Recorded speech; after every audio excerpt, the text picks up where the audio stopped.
All right, Nick, thanks. April is National Financial Literacy Month. It's one of those topics that's so important because money is, well, it's one of life's necessities, and a lot of people struggle with it. Yeah, it's a big deal. So joining us this morning is author Steve Siebold. He's the author of How Money Works, with some great tips on how we can improve our financial situation. So good morning, Steve. Thanks for joining us.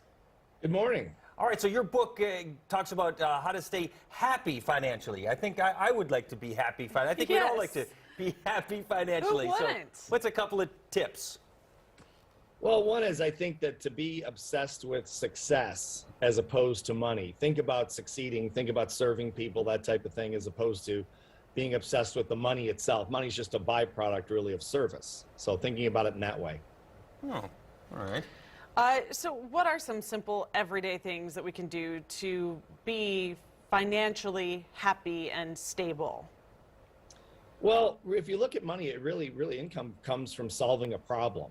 Just like you guys are anchors on television, you're solving a problem, you're providing information and all kinds of things for audiences. So look at solving a problem. What are your skill sets? Match up your skill sets with something you can solve a problem. And the bigger problem you solve, the more money you make.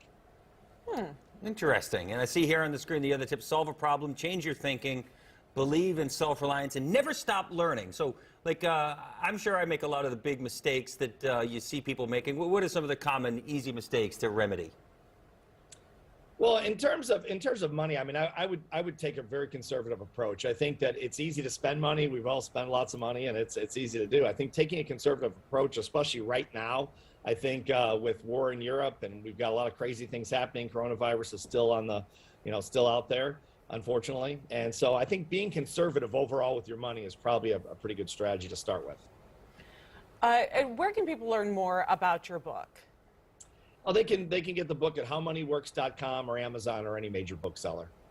When you say, by the way, people can be more conservative with their money, I mean, it's so difficult, it feels, to do at this point because inflation is so high. It seems like more of our money is needed for just our everyday necessities. So how do you go about being more careful with your money when the price on everything's going up? No, it's true. Inflation obviously is at a 40-year high. It looks like it may even go higher. So definitely looking for deals, clipping coupons, doing all those things that people make fun of.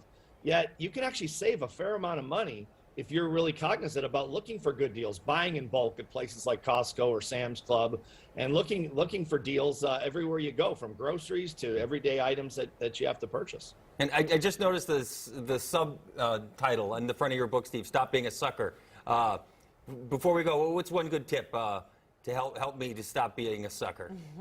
Well, one thing is look at the returns you're getting at banks. So we always tell people in our classes who run around the country for organizations, rich people don't put their money in banks. Very, very little of their money in banks. Very small percentage because they don't pay any returns. They take your money and they get rich off of very high returns while paying you low returns. So look at the money you have in the bank and get with a financial professional and reallocate some of those funds. That's a good tip to start with.